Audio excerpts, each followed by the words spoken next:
자, 오늘은 이제 우리가 1단원의 첫 번째 소단원이죠. 수험서와 실용서를 넘어서라는 소제목을 가지고 있는 바로 어떤 책을 읽을 것인가 라는 글을 오늘 볼 거예요. 자, 우리가 이제 독서 지문을 공부할 때는 늘 이렇게 이 글이 과연 어떤 갈래인지를 먼저 짚어보는 게 좋을 것 같아요. 자, 이거는 이제 비문학은 아니고요. 문학이에요. 그쵸? 수필은 이제 문학 중에서도 교술갈래라고 부르는 갈래고요. 자, 이 수필은 자신의 어떤 경험을 바탕으로 내적인 깨달음, 즉 내 내면에 어떤 느낌이 있었는지를 전달하는 글이 바로 수필이에요. 그래서 이 사람은 이제 어떤 책을 읽을 것인가, 즉 독서, 그리고 어떤 책, 도서 이런 소재에 대해서 이제 글을 쓰겠다라는 거겠죠. 그럼 과연 무슨 이야기를 하고 있는지 한번 읽으면서 봐야 될 것 같아요. 자, 일단은요. 첫 번째 보니까 수험서와 실용서를 넘어서라고 소제목이 쓰여 있어요. 자, 우리 이렇게 소제목이 있으면 아, 이 문단에서 말하고자 하는 게 무엇인지 조금은 더 집중되는 효과가 있겠죠. 그래서 주의를 환기하고요. 말하고자 하는 바를 요약하고 좀 더 긴밀하게 전달하는 효과가 있겠죠. 자, 어떤 이야기인지 한번 읽어볼게요. 초등학교에서 대학교에 이르는 학창 시절이야말로 가장 왕성하게 독서할 수 있는 시기이다. 그러나 아하, 역접에 지금 부사가 걸렸네요. 오늘날 학생들은 초등학교를 지나 중학교에 들어가면 교과서와 학습서, 수험사에 둘러싸여 교양 도서를 읽을 시간이 거의 없다라는 거죠.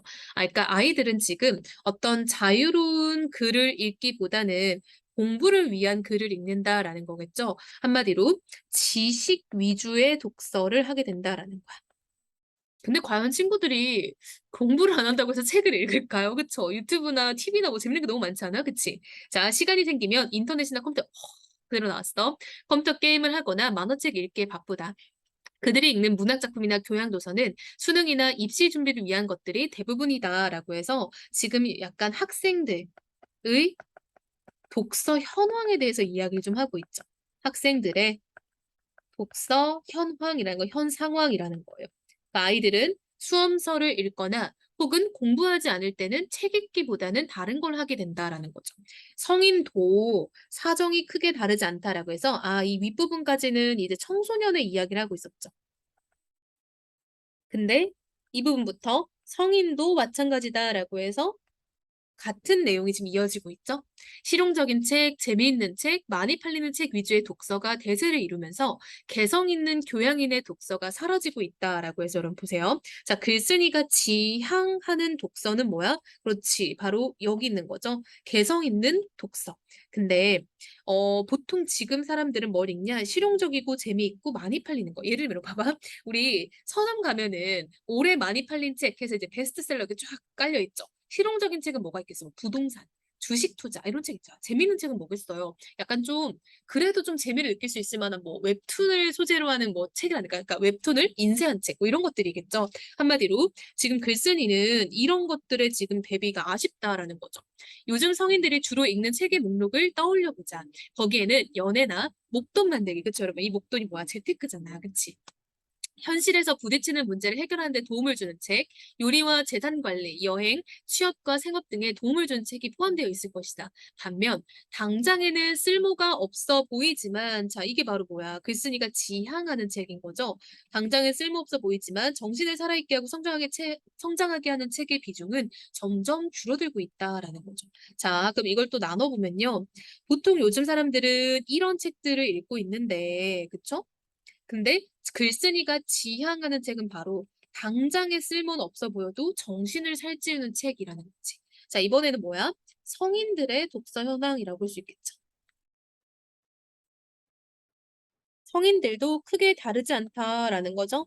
자, 이어서 볼게요. 진정, 자신의 정신적 삶을 풍요롭게 하고 싶은 교양인이라면 잘 팔리는 인기 도서를 넘어 실용 도서와 처세술의 책을 넘어 자신의 내면적 삶의 변화를 가져와 다른 눈으로 세상을 보고 더 깊이 있는 삶을 살 수 있게 하는 책, 바로 그런 걸 읽어야 된대요. 한마디로 글쓴이가 지향하는 책은 바로 이런 책인 거죠.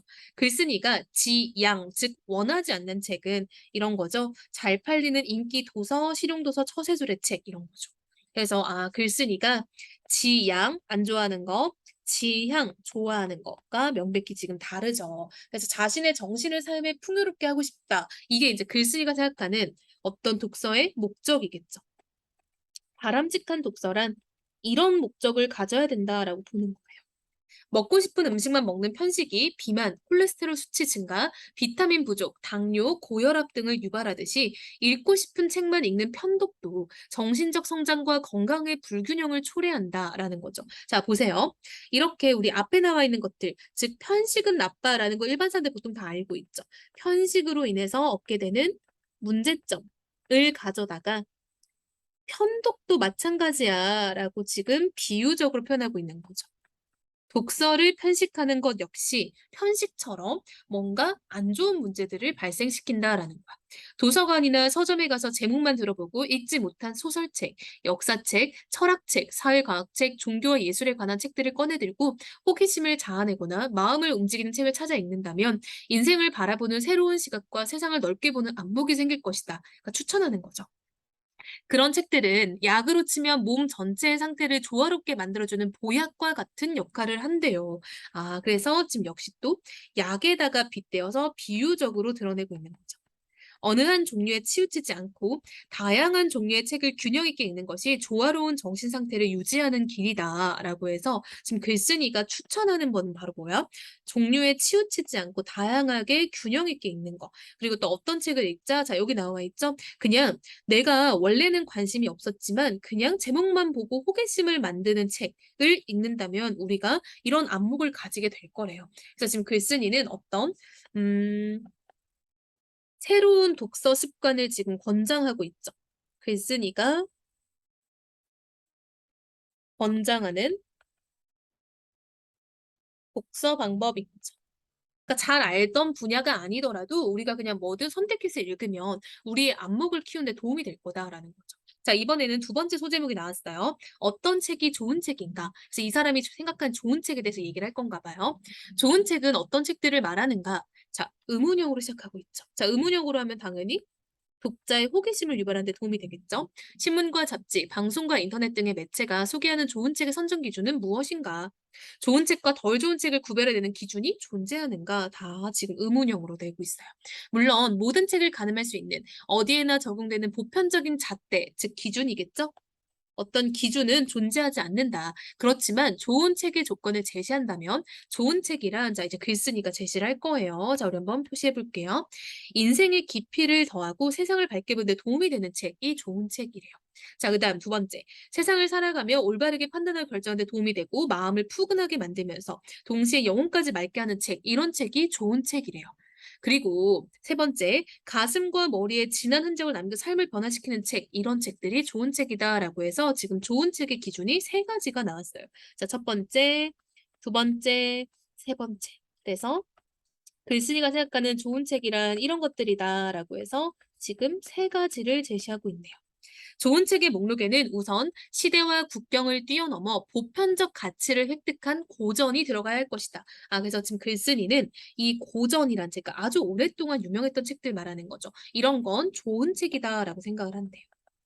넓은 의미에서 고전은 저술에서 시작해서 음악과 미술, 조각과 건축, 의상과 가구에 이르기까지 세월의 흐름을 초월해 다음 세대에 계승되어 전범으로 자리 잡은 모든 작품들을 이르는 말이다. 이거 이제 넓은 의미죠. 그래서 이런 거 우리가 광의라고 해요. 넓은 의미다라는 거죠. 넓을 광자, 의미하다. 그렇죠? 하지만 좁은 의미에서의 고전은 오랜 세월 동안 많은 사람에게 높이 평가되고 애호된 저술을 만다. 이건 이제 좁은 의미니까 협의라고 해요. 협의. 걸작과 명저 가운데서도 세월의 흐름을 견디어 살아남은 책, 여러 세대에 걸쳐서 끊임없이 읽히는 책, 최소한 몇십 년, 길게는 몇백 년의 시간 동안 계속 읽히는 책이 고전이다.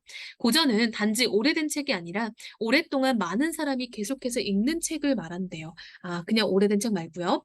고전은 주어진 시대, 특정 문화권에 사는 사람들의 종교관과 세계관, 사상과 철학, 취향과 감성, 고뇌와 희망을 한 권의 책에 압축한 지적 산물의 최고봉이다라고 해서 지금 글쓴이는 고전을 지금 지적 산물의 최고봉이다라고 얘기를 하고 있죠. 그러므로 고전은 한 작가의 창작이기에 앞서 한 문명권과 인류 전체의 소중한 문화유산이라고 할 수 있다. 세월이 흘러도 여전히 인간과 세상을 이해하는 데 도움이 되는 지혜를 담고 있는 고전이야말로 인류 문명을 지속시키는 수단이다라고 해서 자 보세요. 어 고전이 왜 중요한가 봤더니 이런 지혜를 갖고 있대요. 즉 이거는 고전의 가치라고 볼 수 있겠죠. 고전은 인간과 세상을 이해하는 데 도움이 된대요. 그리고 이런 거는 이해시키는 역할, 즉 고전의 역할이라고도 볼 수 있겠죠. 우리는 인류가 남긴 고전을 읽으면서 우리 역시 오랜 시간 문명을 발전시킨 인류의 고귀한 일원임을 느낄 수 있다. 인류가 문자로 생각을 기록하기 시작한 머나먼 과거에서 오늘에 이르기까지 동양과 서양을 살아남은 고전 속에는 인간이 스스로를 들여다보고 새로운 세상을 만든 데 필요한 온갖 사유와 지혜, 지식과 정보가 들어있다라고 해서 자, 우리가 고전을 읽어야 되는 이유는 뭐다? 바로 이러한 이유래요. 이런 게 들어있기 때문에 우리가 고전을 읽어야 된다라는 거지. 자, 고전을 읽어야 하는 이유라고 볼 수 있겠다. 동서고금의 고전들은 시궁을 초월하여 인류에게 빛을 밝혀주는 등대와 같은 역할을 한대요. 자, 두 번째 비유 나왔죠. 자, 보니까요. 고전은 지적 산물의 최고봉이자 등대 역할을 한대요. 자, 이런 것들은 모두 고전에 대한 비유라고 볼 수 있겠죠? 자, 비유 1번 그리고 2번 두 가지가 나왔어요. 그래서 이런 것들이 고전이다라고 얘기를 하고 있네요. 자, 지금 보면요. 되게 가벼운 글이에요. 글쓴이가 생각하기에 요즘 사람들은 수험서나 실용서를 읽어요. 특히 수험서는 누구? 학생들. 실용서는 누구? 성인들. 근데 이런 것들을 넘어서 무슨 책을 읽자? 좋은 책을 읽자. 근데 그 좋은 책은 뭐예요? 우리 본문에 있었죠? 우리의 뭐 정신을 맑게 해주는 책, 혹은 뭐 우리 삶을 변화시키는 책, 이런 거. 자, 두 번째 소제목은 어떤 책이 좋은 책인가 해서 지금 이 사람이 말하는 좋은 책의 기준이 세 가지가 나왔어요. 그리고 또 뭐가 좋다? 고전이 좋다. 고전이 왜 좋은지, 어떤 고전이 좋은지 이런 것도 얘기가 되어 있죠? 그래서 되게 가벼운 글이니까 다시 한번 쭉 읽어보고요. 뒤에 학습 활동을 한번 채워봅시다.